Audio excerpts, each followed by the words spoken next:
और अब बात करेंगे घोर अंधेर इलाज में हेरफेर। कहते हैं धरती के भगवान डॉक्टर होते हैं और अगर डॉक्टर ही हैवान बन जाएं तो भरोसा ही इस भगवान से उठ जाता है। तो ऐसे में दो मामले निकलकर सामने आए। पहला कानपुर से है, जहां पर सूर्या हॉस्पिटल की बड़ी लापरवाही सामने आई।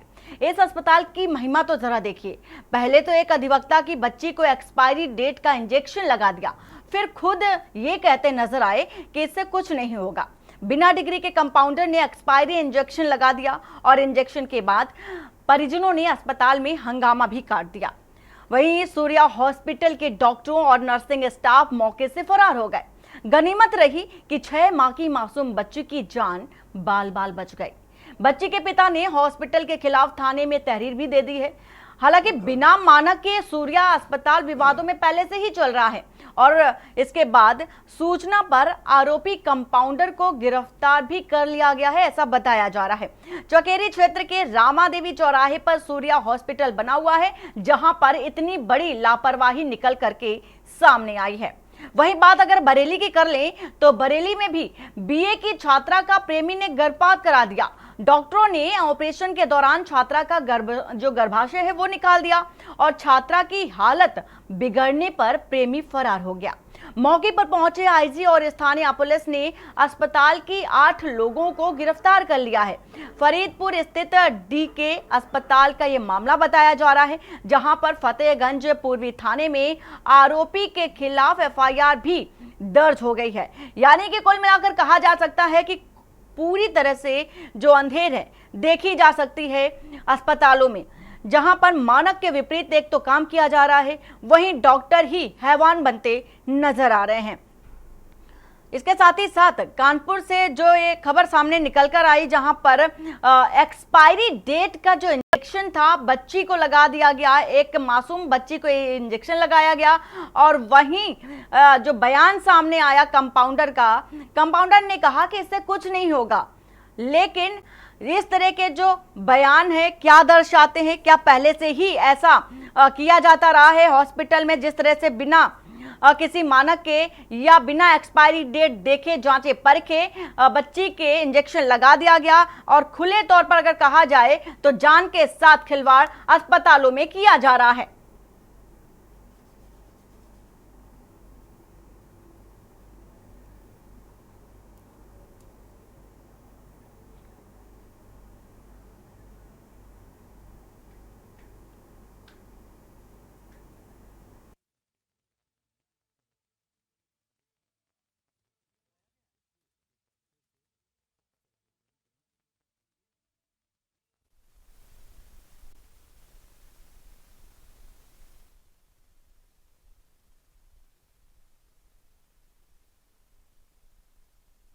मेरी वाइफ ने कहा भी कि एक्सपायरी है, इसने कहा कुछ नहीं होता है और मेरी 4 घंटे सुनवाई नहीं। डॉक्टर साहब बाकी ना मेरे इलाज के लिए अच्छा हॉस्पिटल भेजा जा रहा है। सारी करतूत इन्हीं लोगों की, हम जबकि कुछ नहीं करना चाहते हैं। हम कह रहे हमारे बच्चे का उपचार कराने भेजो आप, वो तक नहीं हो रहा है। आश्वासन दे के सारा स्टाफ भाग गया। आपने सुना पीड़ित को, जिसने साफ तौर पर कहा है कि डॉक्टर से कहा गया कि आप इलाज कराइए, कहां पर लेकर जाएं, लेकिन इलाज कराने के बजाय डॉक्टर और स्टाफ के साथ मौके से फरार हो गए। लेकिन बड़ी बात तो यह है कि आखिर इतनी बड़ी लापरवाही जो अस्पताल में की जा रही है वो किसके कहने पर की जा रही है। और बरेली की भी तस्वीर आपको दिखा देते हैं, जहां पर प्रेमी को गिरफ्तार कर लिया गया है, पुलिस ने गिरफ्तार कर लिया है, जहां पर जो प्रेमी जो छात्रा थी उसके गर्भपात को ही गर्भाशय से निकाल दिया है, गर्भाशय ही निकाल दिया गया है। और इतनी बड़ी लापरवाही यहां पर भी देखने को मिली, जहां पर प्रेमी ने अपनी जो प्रेमिका थी, छात्रा थी, उसका गर्भपात करा दिया। हालांकि डॉक्टरों ने ऑपरेशन के दौरान छात्रा का गर्भाशय निकाला बिना मानक के, बिना जांच परखे। हालांकि इस तरह की लापरवाही देखने को जिस तरह से अस्पतालों में मिल रही है, कुल मिलाकर ये कहा जा सकता है कि अगर अब भरोसा भी किया जाए तो किस पर किया जाए, जब डॉक्टर ही इस तरह की लापरवाही बरत रहे हैं। और इसी के साथ ही साथ ये भी बता रहे हैं आपको कि इस पर प्रशासन का क्या कुछ कहना है, ये भी आपको सुना देते हैं। दिनांक 26 जून 2024 को फतेहगंज पूर्वी में एक व्यक्ति द्वारा आकर लिखित तहरीर दी गई कि उसके 18 वर्षीय पुत्री के साथ गांव के एक 19 वर्षीय युवक ने कोल्ड ड्रिंक में नशीला पदार्थ मिलाकर उसके साथ दुष्कर्म की घटना कारित की है। इस सूचना पे तत्काल अभियोग पंजीकृत किया गया है। अभियुक्त की गिरफ्तारी के लिए 3 टीमें बनाकर निकाल दी गई हैं। शीघ्र अभियुक्त की गिरफ्तारी कर आवश्यक विधिक कार्रवाई पूर्ण की जाएगी। पीड़िता की हालत चिकित्सक द्वारा स्थिर बताई गई है, जो एसआर हॉस्पिटल बरेली में उपचाराधीन है।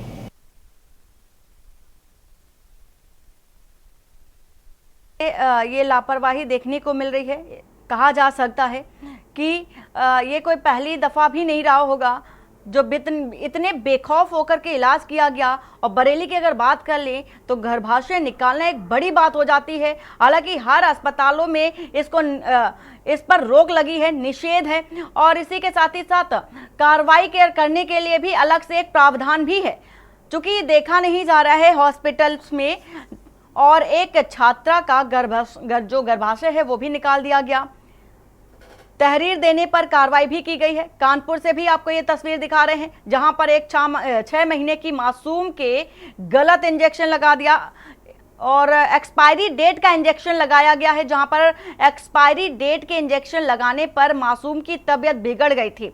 हालांकि अब ये बताया जा रहा है कि मासूम की हालत अब ठीक है, लेकिन बड़ी बात ये हो जाती है कि एक्सपायरी डेट की जो दवा है, इंजेक्शन है, हॉस्पिटल में क्यों रखे गए थे। और शानू कुमार ब्यूरो चीफ बरेली से हमारे साथ है, अमन तिवारी संवाददाता कानपुर से हमारे साथ हैं। सबसे पहले कानपुर से अमन, आपसे जानना चाहेंगे कि इतनी बड़ी लापरवाही, घोर लापरवाही कही जा सकती है, पूरी अपडेट अभी तक की क्या मिल रही है, बताइए जरा। देखिए, सबसे पहले दर्शकों को ये बता दें कि गलत इंजेक्शन लगने से अभी तक सैकड़ों मौतें हो चुकी हैं, जिसमें कई मासूम बच्चे थे, उनकी भी मौत हो चुकी है। उसके बावजूद भी जो कानपुर के सीएमओ हैं वो वहां पर पट्टी बांधे हुए हैं। कल जिस तरह की घटना हुई है, आपको बता दें कि चकेरी थाना क्षेत्र के रामा देवी चौराहे पर एक सूर्या अस्पताल है, बिना मानकों का अस्पताल है। पुलिस ने एक आरोपी को मौके से पकड़ा था। जब उससे पूछताछ की गई क्या उसके पास डिग्री है, तो साफ तौर पर मना कर दिया कि मेरे पास कोई डिग्री नहीं। और उसके बावजूद आपको बता दें कि अरजित तिवारी जो अधिवक्ता है वो अपनी मासूम बच्ची को लेकर इंजेक्शन लगवाने गए थे। चूंकि हर महीने जो छोटे बच्चों को इंजेक्शन लगने हैं वो वहीं से लग रहे थे। उसके बाद अरजित तिवारी ने उनसे, कंपाउंडर से बोला भी कि ये इंजेक्शन जो है एक्सपायर हो चुका है। उसके बावजूद उन्हें माना, उन्होंने बच्चे को जो है इंजेक्शन लगा दिया। बच्चे की हालत कुछ देर के लिए बिगड़ी, लेकिन तभी जो है उसको एक दूसरे निजी अस्पताल ले जाया गया, जहां उसको एक सब्स्टिट्यूट दिया गया। उसके बाद उसको राहत मिल सकी। फिलहाल पुलिस ने इस पूरे मामले में मुकदमा दर्ज कर लिया है, लेकिन आपको बता दें स्वास्थ्य विभाग जो है वो नहीं जाग रहा है। जी बिल्कुल अमन, और देखने वाली बात तो ये है कि स्वास्थ्य विभाग को लेकर के आए दिन फरमान जारी होते रहते हैं, बावजूद इसके स्वास्थ्य महकमे में इस तरह की जो लापरवाही है वो देखने को मिल रही है। खुद डॉक्टर और कंपाउंडर के संरक्षण में इस तरह की लापरवाही देखने को मिल रही है। शानू, आपसे जानना चाहेंगे कि जिस तरह की लापरवाही बरेली में देखने को मिली, लापरवाही हम इसे नहीं कहेंगे, इसे जानबूझकर किया गया कृत्य कहा जा सकता है, क्योंकि एक छात्रा का गर्भाशय निकाल देना एक बड़ी बात हो जाती है। क्या है पूरी जानकारी?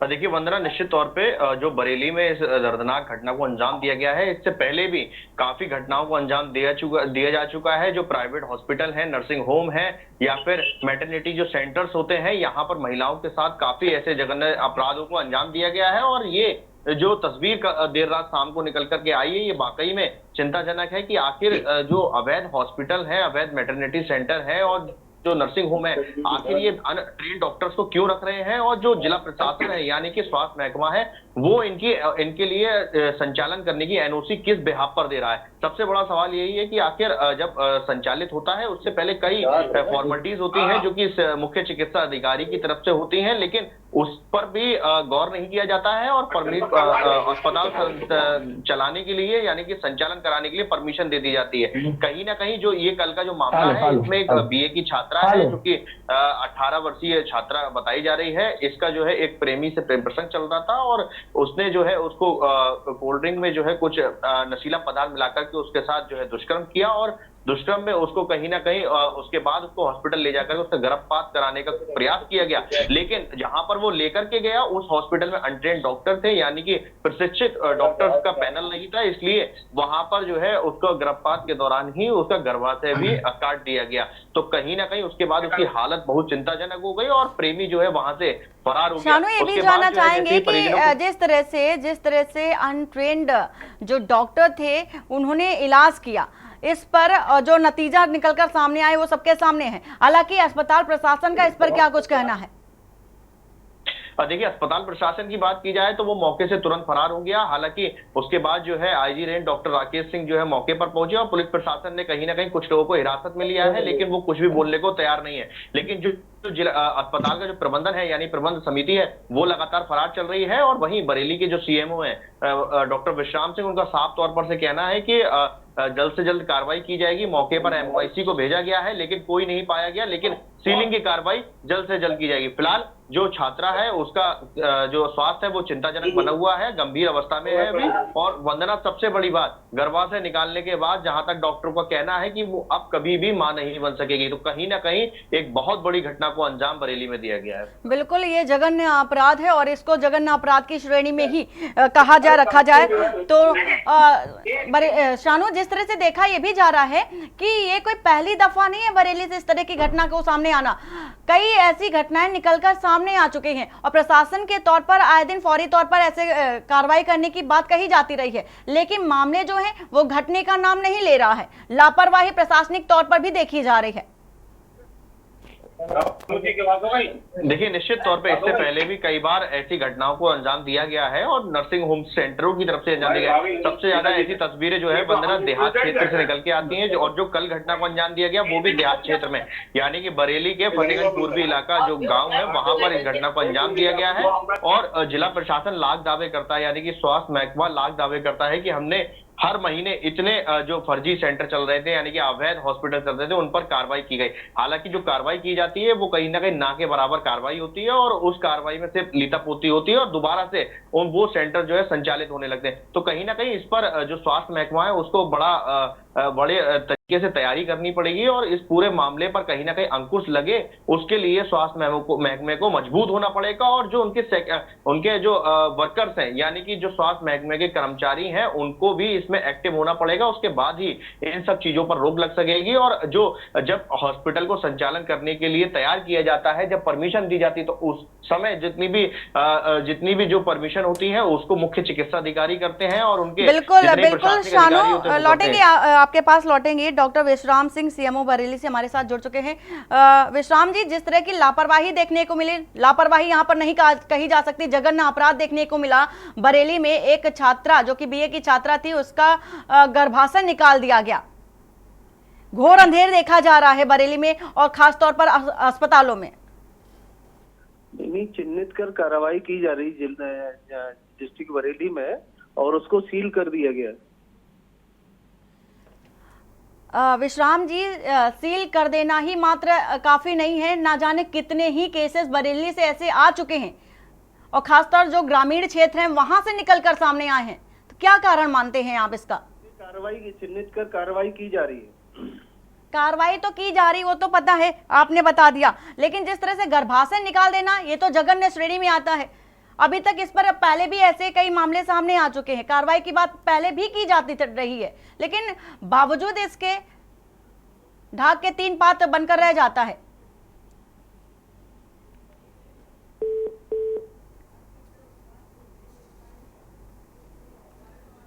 और हमारे सवालों से बचते हुए नजर आए विश्राम सिंह और इन सवाल इनसे हमने पूछा तो सवाल का जवाब देने के बजाय फोन कट कर दिया।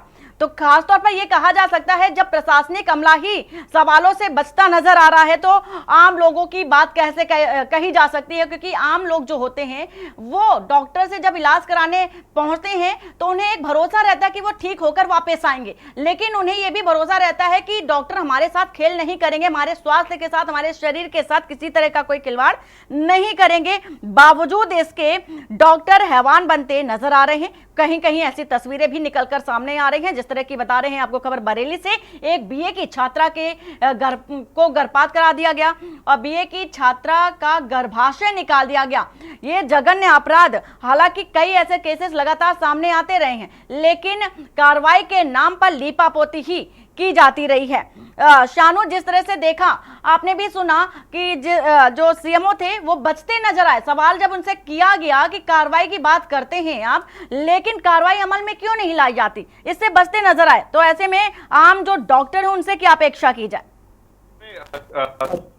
जिस तरीके से जिला प्रशासन यानी कि स्वास्थ्य महकमा जो है उससे सवाल करने का जब प्रयास किया जाता है तो ऐसी वारदातों को अंजाम दिया जाता है, तो उस समय लीतापोती यानी कि सिर्फ फॉर्मेलिटी करने के लिए सीलिंग की कार्रवाई की जाती है। और वही बयान जो है डॉक्टर विश्राम सिंह यानी कि जो मुख्य चिकित्सा अधिकारी हैं बरेली की, उन्होंने अभी के न्यूज पर यह बयान दिया है। लेकिन कहीं ना कहीं जो अहम सवाल थे उनसे बचते हुए जो सीएमओ हैं वो बचते हुए नजर आए हैं। लेकिन कहीं ना कहीं इनको इस चीज पर फैसला लेना पड़ेगा कि आखिर वजह क्या है और इन सब चीजों पर रोक लगाने का प्रयास करना पड़ेगा। बिल्कुल शानू, और अमन भी हमारे साथ है कानपुर से। अमन, जिस तरह से देखी गई, ये जो तस्वीर देखी गई थी कानपुर से, मासूम बच्ची के इंजेक्शन लगा दिया गया और कंपाउंडर जो है बहुत ही ज्यादा कहा जा सकता है कि इस तरह का बयान देना कि इससे कुछ नहीं होगा, तो बयान से ही ये समझ में आ जाता है कि कई और ऐसे कांड कर चुके होंगे कंपाउंडर।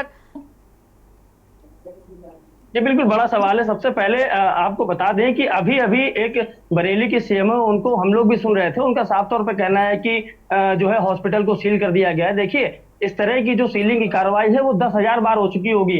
कानपुर में हजारों ऐसे अस्पताल हैं जो मानक विहीन है, जहां पर जो कंपाउंडर है उनके पास डिग्री नहीं है, डॉक्टरों के पास डिग्री नहीं है, सिस्टम से अस्पताल चल रहे हैं। जो सीएमओ है इनसे मिली भगत की जाती है। जो डिप्टी सीएमओ है ये भी जो है कई बार इनका नाम जो है लीपापोती में आ चुका है। कई बार छकेरी में ऐसे अस्पताल हैं, कल्याणपुर जो है वो मानक विहीन अस्पतालों का गढ़ बन चुका है। अब धीरे धीरे छकेरी भी जो है इसकी चपेट में आ रहा है। रही बात सूर्य अस्पताल की, तो आपको बता दें जिस युवक को पुलिस ने मौके से पकड़ा था उसने साफ तौर पे सबके सामने मना कर दिया कि मेरे पास कोई डिग्री नहीं है, क्योंकि सैलरी अच्छी है, पूरा अस्पताल उन्हीं के भरोसे। और कल जो है एक मासूम बच्ची जो 6 महीने की बच्ची है उसकी जान जाते जाते बची है। जी बिल्कुल अमन, और देखा भी यही जा रहा है कि एक मासूम बच्ची की जान जाते जाते बची, तो वहीं एक छात्रा की जान पर बनाई। और इसी के साथ हमारे साथ आईएमए अध्यक्ष राजीव गोयल जी भी जुड़ चुके हैं। राजीव जी, जिस तरह की लापरवाही 2 जगह देखने को मिली, हालांकि कई जगहों से ऐसी लापरवाही भरी जो खबरें हैं निकलकर अस्पतालों से सामने आती रही हैं, बावजूद इसके अब जो देखा जा रहा है, क्या कारण मानते हैं? क्या अनट्रेन्ड जो डॉक्टर हैं उनको प्रशिक्षण के तौर पर मरीजों को दे देना, उनकी जान के साथ खिलवाड़ कर देना ये कारण है?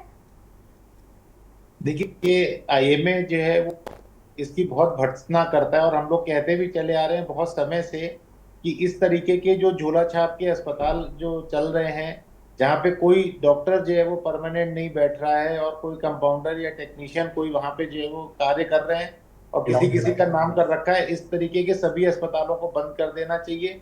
लेकिन बंद करने की कार्रवाई के साथ साथ इस चीज का भी ध्यान रखना चाहिए कि वापस खुलवाने के लिए किसी की डिग्री या किसी वो इम्पोर्टेंट नहीं है, वहां पे बैठे हुए इस तरीके का इंस्पेक्शन होना चाहिए कि जिससे जो है वो चीज पकड़ में आ जाए कि कहीं खाली किसी की डिग्री यूज की जा रही है या कुछ जो है वो झोला छाप कर रहा है।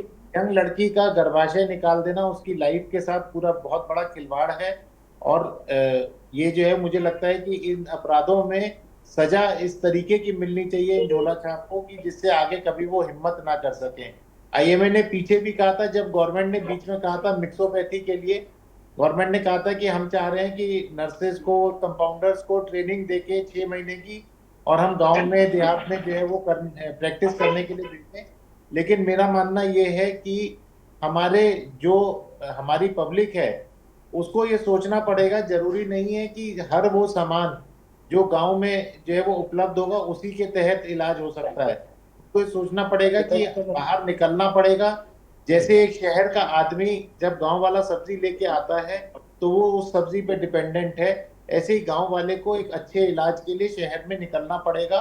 और मुझे लगता है कि हम लोगों ने उस समय भी ऑब्जेक्ट किया था जब गवर्नमेंट ने कहा था कि खाली 6 महीने की ट्रेनिंग दे करके उनको डॉक्टर बना के या कुछ इस तरीके का एक उनको उनके नाम के आगे लगा के उनको गाँव में भेज दें। ये जो है वो बहुत गलत जो डिसीजन होता और किसी तरीके से आईएमए ने बीच में पड़ के इस डिसीजन को रुकवाया। लेकिन ये जो तरीके के झोला छापों के अस्पताल चल रहे हैं बिना किसी डिग्री या उसकी कड़ी भर्त्सना करनी चाहिए, और जो भी जो है वो इससे रिलेटेड वहां पे जिसने भी ये कार्य किया है उसको कड़ी से कड़ी सजा मिलनी चाहिए। एक नजीर स्थापित होनी चाहिए जिससे कि आगे जो है वो लोगों का मनोबल टूटे इस तरीके के। राजू जी, बिल्कुल बिल्कुल बात आपकी सही है, लेकिन मामला ये है कि हर बार ऐसी कहानी सामने आ जाती है। हर बार जैसे ही मामले सामने आते हैं, घटना सामने आती है और प्रशासनिक तौर पर एक नई कहानी गढ़ दी जाती है कि कार्रवाई हो रही है और सील कर दिया गया है, इन पर ये कार्रवाई होगी, उन पर वो कार्रवाई होगी। लेकिन अगर धरातल की स्थिति की अगर बात कर ले तो ऐसा कुछ देखने को नहीं मिलता। आमतौर पर देखा जाता है, अगर ग्रामीण एरिया की बात कर ले, क्योंकि दोनों ही केस जो है ग्रामीण क्षेत्र से जुड़े हुए हैं, लेकिन ग्रामीण क्षेत्रों के जो लोग हैं, मरीज हैं, उनकी जान के साथ खिलवाड़ क्यों करना? आखिर जो प्रशिक्षण करता है उनको ग्रामीण एरिया में ही क्यों भेजा जाता है? उनको पहले प्रशिक्षण क्यों नहीं दिया जाता? अस्पतालों में आप प्रशिक्षण दीजिए, इसके बाद आप ग्रामीण क्षेत्र में भेजिए उनका इलाज कराने। देखिए, ऐसा है कि कोई भी प्रशिक्षण जो है डिग्री से बड़ा नहीं हो सकता। अगर एक डॉक्टर जो है 5-6 साल की एमबीबीएस करता है, उसके बाद 3 साल की पीजी करता है, तब जाकर के वो प्रशिक्षित डॉक्टर कहलाता है। उसके बाद भी कहीं ना कहीं जो है वो 1-2 साल की रेजिडेंसी करता है, तब वो एक प्रशिक्षित डॉक्टर होता है। और अगर हम ये सोचें कि हम किसी भी कंपाउंडर को 6 महीने की, साल भर की ट्रेनिंग दे करके और गांव में भेज देंगे तो इस तरीके की घटनाएं फिर होंगी। तो मुझे नहीं लगता कि ये हम लोगों को करना चाहिए।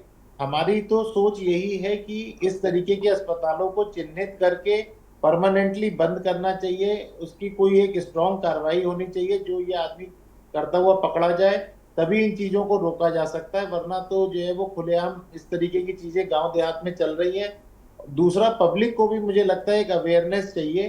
पब्लिक को वहां जाकर के पूछना चाहिए कि भाई आपकी क्या डिग्री है, आपका क्या स्पेशलाइजेशन है। ऐसा नहीं कि खाली जो बोर्ड छपे हुए हैं खाली उनको देख करके वहां इलाज कराने पहुंचना है, क्योंकि पब्लिक भी किसी एक इंटरेस्ट में जो है वो पहुंच जाती है।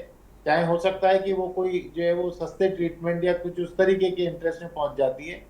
गवर्नमेंट ने इतने अच्छे जो है वो अस्पताल बनाए हुए हैं, जिला अस्पताल बने हुए हैं, जगह जगह मेडिकल कॉलेजेस हैं। तो अगर किसी को सस्ता ट्रीटमेंट देना है तो वहां जाकर के ले डिलीवरी करानी है तो आप आराम से जिला अस्पताल में जाकर के डिलीवरी कराइए। कोई जरूरी नहीं कि प्राइवेट अस्पताल में ही जाना है। तो मुझे लगता है कि पब्लिक को भी अवेयर होने की जरूरत है कि हम इन झोला छापों के पास नहीं जाएंगे तो अपने आप भी जो है वो इन चीजों का थोड़ा सा महत्व कम होता जाएगा, और ये सब जिस तरीके से उग रहे हैं, जिस तरीके से बन रहे हैं, बिल्कुल वो अपने आप बंद करके भागेंगे। बिल्कुल, ग्रामीण क्षेत्र हो या शहरी क्षेत्र हो, जागरूकता सभी के लिए जरूरी है। लेकिन ये मसला ये हो जाता है कि गवर्नमेंट की बात हो रही है तो गवर्नमेंट हमेशा से ही स्वास्थ्य को लेकर के, शिक्षा को लेकर के हमेशा ही जागरूक करती नजर आई है। अगर स्वास्थ्य की बात करें तो ब्रजेश पाठक खुद जाते हैं अस्पतालों में, निरीक्षण करते हैं, देखते हैं, एक एक चीज बारीकी से निरीक्षण करते हैं, कहीं पर क्या लापरवाही हो रही है उसको भी सुधारते हैं और निर्देश भी देते हैं। बावजूद इसके अगर एक अस्पताल में एक्सपायरी डेट का जो इंजेक्शन है मासूम को लगा दिया जाता है, इससे बड़ा जो घोर अपराध है क्या हो सकता है कि साफ तौर पर एक शिशु के भविष्य के साथ, जान के साथ आप खिलवाड़ कर रहे हैं। किसी भी तरह का डर खौफ आपके अंदर नहीं है, ये कहा जा सकता है अस्पतालों में जो भी इस तरह के काम कर रहे हैं। देखिए, एक्सपायरी डेट का इंजेक्शन लगाना तो बहुत बड़ा अपराध है, और मुझे लगता है कि हर किसी को चाहिए, हर अस्पताल को चाहिए, अच्छा बुरा जैसा भी अस्पताल हो, उसको चाहिए कि अपने मेडिकल स्टोर पे एक सॉफ्टवेयर होता है जो सबके पास रहता है, उस सॉफ्टवेयर पे फ्लैश हो जाता है कि ये इंजेक्शन एक्सपायर हो चुका है, कृपया उसको ना इस्तेमाल करें, उसको फौरन डिस्कार्ड करें प्रॉपरली, तभी इस चीज का जो है वो हल निकल सकता है। अगर आप उस लेवल पे एक चालाकी दिखाने की कोशिश करेंगे कि शायद 1 महीना, 5 दिन, 10 दिन पहले एक्सपायर हुआ, इसको यूज कर लें, तो वो बहुत गलत है। ये स्वास्थ्य के साथ खिलवाड़ है, और ये पब्लिक जो है वो भोली भाली है जो इतना भरोसा करके आती है। तो मुझे लगता है कि जिस भी अस्पताल में मेडिकल स्टोर पे कोई भी दवाई, कोई भी इंजेक्शन, कोई एक्सपायर हो रहा है, उसको फौरन डिस्कार्ड करें। शानू, और मेडिकल बिल्कुल राजू जी लौटेंगे आपके पास। शानू, आप कुछ कहना चाह रहे हैं? देखिए वंदना, निश्चित तौर पे मैं जो डॉक्टर राजीव गोयल जी हैं, आईएमए अध्यक्ष हैं बरेली के और अपने सम्मानित डॉक्टर हैं बरेली के, और मैं इनसे एक सवाल करना चाहता हूं।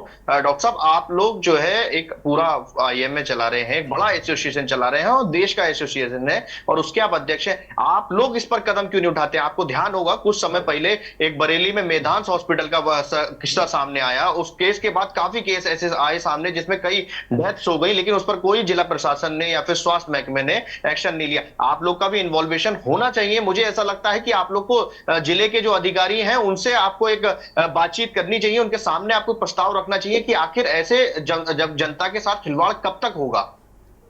देखिए, ऐसा है कि जैसे मेदांश हॉस्पिटल आपने बोला, मेदांश हॉस्पिटल एक प्रॉपर क्वालिफाइड डॉक्टर का हॉस्पिटल है। और एक चीज तय है कि जो जना, जैसे कहते हैं ना, कोई जना गाड़ी चलाएगा तो उसका कभी भी एक्सीडेंट हो सकता है वो 20 साल एक्सपीरियंस हो तब भी हो सकता है। इसी तरीके से मृत्यु है, मृत्यु जो है वो कभी भी किसी के उसमें हो सकती है मृत्यु तो। और कोई भी जना जो है अमर होकर के नहीं आया है, लेकिन लापरवाही से होती है तो दुख होता है कि अगर किसी की भी लापरवाही से होती है, और हम लोग एसोसिएशन के लेवल पे उस लापरवाही को जो है वो चिन्हित करते हैं और हम लोग उस चीज के लिए गाइड करते हैं। लेकिन अगर हम फैक्ट की बात करें तो जो क्वालिफाइड डॉक्टर है, अगर मान लीजिए उससे हो सकता है कि अपने 10 साल के कैरियर में एक लापरवाही हो किसी से, तो जो ये झोला छापे इन लोगों से डेली हो सकती है वो। तो मुझे लगता है कि वो जो हम लोग कहते हैं ना, टू अर्र इज ह्यूमन, ये एक ह्यूमन टेंडेंसी है। ऐसा नहीं है कि इससे जो है वो कोई भी जना अछूता रह सकता है, चाहे वो मीडिया हो, चाहे हो सकता है कि कभी आप प्रॉपर सारी खबरें जो है बिल्कुल सही तरीके से चल रही हो, कभी हो सकता है कि कोई स्टेटमेंट गलत भी निकल जाए, है ना। तो ये एक ऐसी चीज है। लेकिन चूंकि हम लोग जीवन और मृत्यु के बीच में जूझ रहे हैं, तो हम लोगों को जो है वो लापरवाही नहीं से नहीं करनी है, क्योंकि हमारी लापरवाही से बहुत बड़ा नुकसान हो सकता है। तो हम लोग तो अपने लेवल पे जो हमारे क्वालिफाइड डॉक्टर हैं उन लोगों के साथ ये डिस्कशन हम लोग करते हैं। हमारी एक डेथ रिव्यू कमेटी मीटिंग होती है, हमारी एक डेथ रिव्यू जो है वो कमेटी बनी हुई है जो डिसाइड करती है कि किसी अस्पताल में अगर हुआ है तो उसके लिए जो है वो क्या करना है। क्योंकि अस्पताल में कभी भी कुछ होता है तो जो है वो कोशिश ये होती है, पब्लिक से यही कहना होता है हम लोगों का कि देखिए, डॉक्टर कोई भी जना जो है चाह करके नहीं करता है, वो यही चाहता है कि मेरा मरीज अच्छा होके जाए तो वो 4 मरीज और लेके आएगा। तो कोई भी डॉक्टर है वो चाहता यही है कि मैं अच्छे से अच्छा काम करूं और मैं अपने मरीज को फायदा पहुंचाऊं। जहां तक रजिस्ट्रेशन का सवाल है, अभी भी हम लोगों के ऊपर हर साल जितने ऑफिशियल जो है वो हॉस्पिटल है उनका रजिस्ट्रेशन हर साल हो रहा है। हमारी सरकार से ये मांग भी थी कि कम से कम जो ऑफिशियल हॉस्पिटल है, अगर उसको आप 5 साल के लिए रजिस्ट्रेशन कर देंगे तो सीएमओ ऑफिस के ऊपर लोड जो है वो झोला छापों को पकड़ने के लिए जो है वो बहुत समय मिलेगा उन्हें, और उनका समय जो है वो ये अच्छे अस्पतालों को जो है वो बार बार रजिस्ट्रेशन करने में समय नहीं मिलेगा। इसको अगर गवर्नमेंट सोचे 5 साल के लिए रजिस्ट्रेशन कर दे, जो डॉक्टर्स के अपने क्वालिफाइड डॉक्टर्स के हैं हॉस्पिटल, उनको 5 साल कर दे, तो सीएमओ ऑफिस अपना टाइम उसमें ना लगा करके, वरना कम से कम बरेली की अगर हम बात करें तो 250-300 अस्पताल के रजिस्ट्रेशन करने हैं, सारे डॉक्यूमेंट सब कुछ चेक करना, हर साल वही प्रक्रिया करना, 2 महीने 3 महीने का समय तो ऐसे ही निकल जाता है।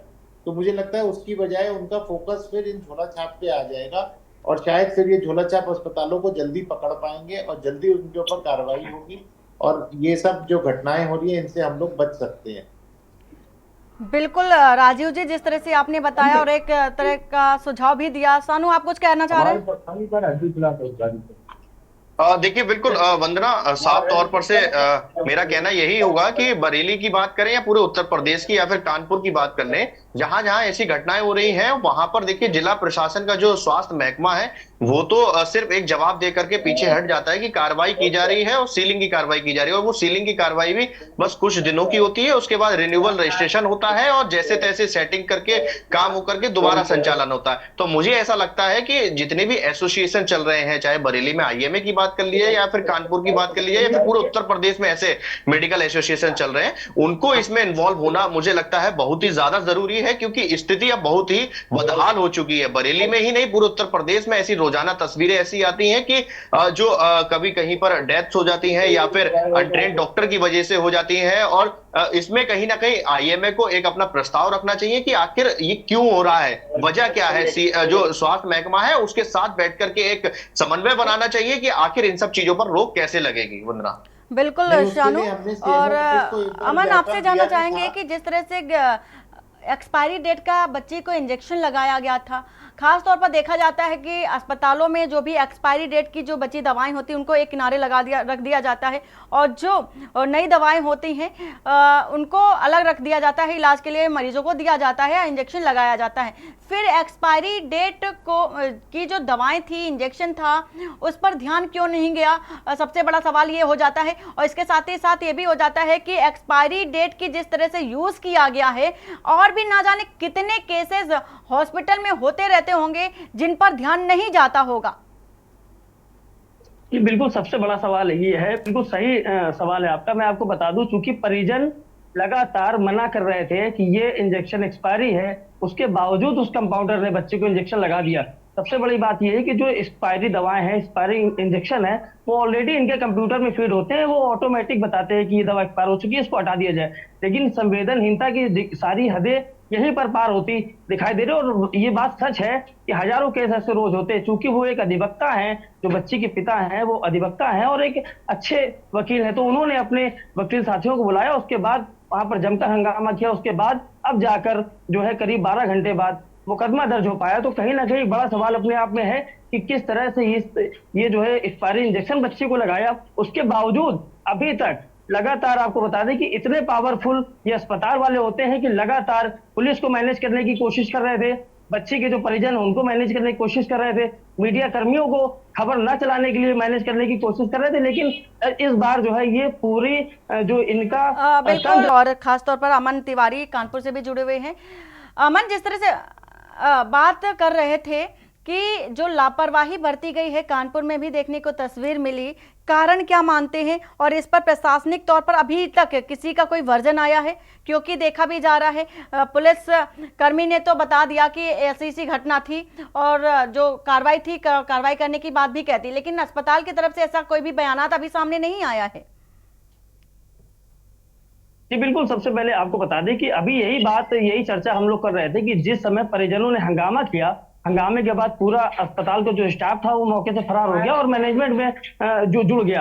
आपको बता दें कि अभी तक लगातार इस पूरे मामले में सीएमओ कानपुर से बातचीत करने की कोशिश की जा रही है, वो गायब है, उनका फोन नहीं उठ रहा है। लगातार जो मीडिया कर्मी है वो उनसे संपर्क करने की कोशिश कर रहे हैं। जो पीड़ित पिता है वो आज सुबह से जो है सीएमओ कार्यालय में बैठा है, लेकिन सीएमओ साहब वहां पर मौजूद नहीं है। मौजूद हैं भी तो वो अपने ऑफिस में नहीं बैठे हैं। तो कहीं ना कहीं ये जो संरक्षण दिया जा रहा है ये कानपुर सीएमओ की तरफ से दिया जा रहा है। लगातार शिकायतें हो रही हैं, लगातार खबरें दिखाई जा रही है, उसके बावजूद कार्रवाई नहीं होती। जब बहुत ज्यादा दबाव जो है किसी का पड़ता है उसके बाद अस्पताल को सील कर दिया जाता है। वही अस्पताल एक हफ्ते बाद फिर से जो है चलने लगता है। कोई बताता है कि इसकी जो है सील खोल दी गई है, कोई बताता है कि पेनल्टी जमा कर दी गई है, कोई कहता है जुर्माना जमा कर दिया गया है। लेकिन जो अस्पताल सील हुआ है, जिस आरोप में सील हुआ है, वो आरोप कहां चले गए, इसका जवाब कोई भी देने वाला नहीं है। जी बिल्कुल अमन, और देखने वाली बात तो ये हो जाती है कि जब भी कार्रवाई की बात होती है तो अस्पताल से स्टाफ ही पूरा नदारद हो जाता है, गायब हो जाता है, और जो जिम्मेदार होते हैं वो भी पल्ला झाड़ते नजर आते हैं, और फिर इसके बाद फिर वैसी ही घटनाएं निकलकर सामने आती रहती हैं। अमन, आपका बहुत बहुत शुक्रिया। राजीव जी, आपका भी बहुत बहुत शुक्रिया। शानू हमारे साथ बरेली से जुड़े थे, शानू आपका भी बहुत बहुत शुक्रिया। और हम बात कर रहे थे घोर अंधेर इलाज में हेरफेर, जिस तरह से लापरवाही बरेली और कानपुर में देखने को मिली। ना जाने कितने ही हॉस्पिटल्स ऐसे हैं जहां पर इस तरह की लापरवाही देखने को मिलती है, और खास तौर पर जघन्य अपराध बरेली में जिस तरह से देखने को मिला, ना जाने कितने ही केसेस ऐसे सामने आते रहते हैं, लेकिन बावजूद इसके जिम्मेदार पल्ला झाड़ते नजर आते हैं। वो किसी तरह से किसी भी तरह की कार्रवाई करने की ना तो बात कहते हैं और ना ही मुखर होकर सामने आते हैं। फिलहाल घोर अंधेर इलाज में हेरफेर में इतना ही। बाकी की खबरों के लिए बने रहिए आपके न्यूज इंडिया के साथ। नमस्कार।